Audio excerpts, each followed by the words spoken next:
All right, guys, it's been a year since we've done any kind of a shop, walk through the shop, and so we've added quite a few pieces of equipment. I'm still working on some landscaping here, but I thought I'd give you another tour since it's kind of a little bit cleaned up. It's still a hot mess, but anyway, so let's go ahead and do it. You can see some of the changes we've done over the last couple of years, so we'll get on in with it. This is the design room side, which is the cooler side where we have it AC'd with a mini split, and we keep the lasers and the UV printers and the really important stuff over here. So let's just walk through here. I've got some optimization I need to do before the holiday season, because I need to get my shipping station a little bit better. But anyway, everybody needs a TV in their shop, so we got that. So I keep stored some of my smaller things in here, brackets, small clippings and things. But anyway, I got a mini packer, which that thing is great if you need to pack a lot of stuff with air bubbles. We got a small shipping station here. This is where we prep everything, where it's ready to go. And we have our heat press. This is my design area. I have a nice big monitor, which has been hugely beneficial. We have, it's kind of crammed in here, but a master weaver tool. This is for setting all my snaps and all my grommets and things like that. Very cool tool. We've got our UV printer. We've got a Maki 6042. Got this from PDS. Great tool. We've only had it about 3 or 4 months, but absolutely love it. It's got some fabulous capabilities. It's going through its cycle, so you're going to hear it squawking and doing its thing. It just stays on and does that. If we look on the other side of the room, this is what I call my galvo bank. I'm probably going to reorganize the way this is set up before the holiday, maybe turn the tables so I can vent out that window. Got to get it a little bit more efficient before the holiday season comes. But we have, sitting here, we have this is Hotian. This is the 3D UV. It runs with Filtech software. I've got the baby fiber sitting here. This is a 20 watt. This is something that you can take to shows and things like that. We're going to fire that up later on this week and do some plus deltas on it. But anyway, the 3D UV has a chiller with it. It runs Filtech software. It's very powerful. It's a 10 watt. This right here is our CO2 galvo, and that's from Hotian as well. And it's really phenomenal on things like tumblers and things like that. Probably don't use it as much as I should in my shop, but I need to get with it more. Then we have two sister twin here. These are 15 watt UVs. I have one that's really more of a backup. This is my main one that I use, but Christmas time I'm going to fire this one up, which is why I'm going to vent out that window so that I can have 2 or 3 of these going at the same time and be more efficient. But I love that 15 watt UV. Let me move this table. I like having modular tables in the shop. These are my 2 PCs that run all of these. And then over here we've got a 100 watt fiber machine from Hotian as well. And fabulous machine. Anytime I do metal or leatherette, that's the one I go for choosing. And then sitting next to it is our 3D printer. I don't use this a ton, but I do use it for jigs and things like that. And I think it's nice for if you can swing it, each shop to have one of those in your shop, because you can make all kinds of things. The other day I made inserts that hold can coolers. I had to do 350 of them, and it just made a huge difference. This is my leather working station chairs. I kind of roll it around, not chair, but table. I roll it around. I've got all of my leather working tools on here. It's kind of a hot mess, but this is just reality. So I didn't want to make it all pretty, because this is really how we're working quite a bit, and just kind of show you what it is. Have a soldering iron that I use for leather. I use that on my stitches on the ends. And then we've got a nice little, this is my first leather splitter I had, but it's great for doing small things. So just kind of a very modular system here. I've got all my snaps and pins sitting there. It's really kind of a mess, but it is what it is. And if we keep working over here, this is my leather machine company area, I guess. I roll these guys out depending on what I'm doing, what job I'm doing. This is a class 26 stitcher. Love this one. This is probably my go-to. Then I have a class 4 stitcher. This is for very thick, heavier things. I got that first and realized it was probably overkill, and so I ended up getting this guy. And then we have our 2 skivers, however you want to say it. I don't know the right word. But anyway, we have a Cobra Class 10, and this takes the edges off. It's a bell scaver, and it takes the edge off of a side so that the seam kind of folds into it better. And this one back here, the 14, is an actual leather splitter. So if I want to, let me see if I can get a piece of this.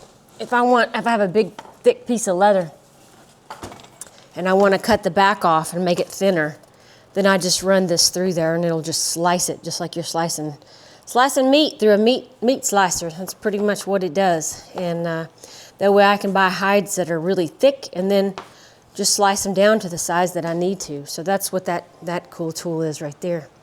So let me work my way back over here. We take a look at the Mamaki 6042. If you're not familiar with it, it's really cool. It's a UV printer. Again, I told you before that it's kind of new. And we've been, experimenting, selling some products on it. There's a lot of opportunity and potential that this thing has. So cool, it's the new thing out. I wouldn't say new, but UV printing is an area that a lot of makers are adding into their shops, and I can definitely see why. You can add that color. I think I have some examples of that right here. Did these yesterday. I am licensed with these schools, so. Anyway, moving back on this side of the wall, I have my computer. Again, I said I like the roll around desks that I run the Mamaki and also the Trotec on. And so both of them are connected to that. One thing I'll say with computers, because a lot of people don't want to have a bunch of computers in their shop, these little cube computers I think these are from Belkin. I got them on, not sure who they're from, just cheap ones on Amazon. These were like 150 each. And so all you need is the OS. You don't really need huge horsepower and applications on them to run Lightburn and Ruby. So you can get those on Amazon. I've got 3 of those in my shop. So I've got one, actually it's on the underside of this table. I've mounted it here. And that's what I use for these 2 machines. This is an American leather company, leather machine company actually. This is a burnisher and sander. So this is when you're doing a lot of leather work, you can finish off your edges and sanding. Probably move this guy. It's not really in a great spot right there. It's kind of in the middle of just no man's land. Need to move that when I start getting my holiday workflows going. And this is the beast in the shop. This is the Trotec Speedy 400. Fabulous machine. This is the 80 watt. We've got 120 watt as well that we're going to get fired up today and do some more live streaming on that. But this 80 watt has been super powerful. I mainly do leather in it. You can see last night I was doing some whiskey, what are those things? They're called flasks, and these were covers for them, and so that's the job we were doing. But I do a lot of leather in this machine. It's phenomenal, it's fast, and we can get you more information on that. Keep going. This is really a storage area where I have all my supplies and liquids and films, and I have a lot of leather fasteners and just junk in here. I probably need to get rid of it. We have sadly, the IQ 360 hat press that I don't use as much. I need to find it at home. It's a little dusty. A little bit of storage area. I need to probably remove this rack and get that out of here. This is James' little kiosk area where he works and does his day job and whatever he wants to do. Y'all have seen the shop before, a little kitchenette and things. This is our assembly area. It's actually quite clean right now. And so this is just a run of the inside of the shop. Again, need to probably do some cleaning and some organizing before the 4th quarter hits. So let's go out to James's area. I say James's area. I kind of took it over, but this is our woodworking shop area where it can be dirty and dusty, and but it's got great space. We probably could have built it a little bit bigger in hindsight, but I'm real happy with it, the way it's kind of turned out. I think next year I'll probably put an AC, another mini split out here. But let's walk through some of the equipment that we've added. I love the jet systems that they have. This is a belt sander, and I really bought this for leather working. Most of this work on here is with leather. James will use it sometimes, but I use it because I had a job that I had a high volume where I needed to do the edges, sand the edges down, and this just made it so much quicker. We have a drum sander. I don't use it as much as I should, but I've got it, and it's a great tool. We have a Harvey dust collector system over there. We started out with a cheapy one and then ended up upgrading, and that one's been a great one. We do a lot of cedar, so it's able to handle it. This is a Phantom CNC. This is really what James runs. I'm not very good on it, but he uses it all the time whenever I need some blanks or things cut out. Phenomenal machine. This is the 4x4. It's got a vacuum bed. We did not get the automatic tool changer. We didn't feel like we needed that. But this is one of the other workhorses in our shop. We do a lot of R&D work on it and awards and things like that, and it's really neat. We've even put leather on here and cut leather patterns out on it with a knife blade with it going. So lots of cool capabilities that this machine can do. We didn't have that last time that we went through the shop tour, but I love this tool. It is a beast. Big machine. Nothing special here. This is just some leather from a job I was doing. I need to figure out what I'm going to do with it. All right, as we move along over here, we got some woodworking tools. We have got from Harvey, we've got a bandsaw. I wouldn't say I use it all the time, but it's there, and whenever we need it, we've got it. Same for this little, gosh, I forget the name of it. It's crossing my mind now, but drill press that we got from Harbor Freight. And good little machine. Lots of times we, decide do we need to spend a lot of money on something, or can you get away with Harbor Freight? And this is one that we felt that we could. So it's been a great tool whenever we need it. We've been using the CNC where we used to use this for things. So it's kind of, I wouldn't say obsolete, but I don't use it as much. This is James's table saw. We've had it. He's real happy with this one. It's probably the third table saw we've had. It's a Harvey. We'll probably upgrade to more of a professional cabinet maybe next year when we're looking at our capital expenditures that we need to spend.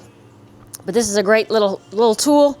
He uses it quite a bit and been real happy with it. Swing back over here first.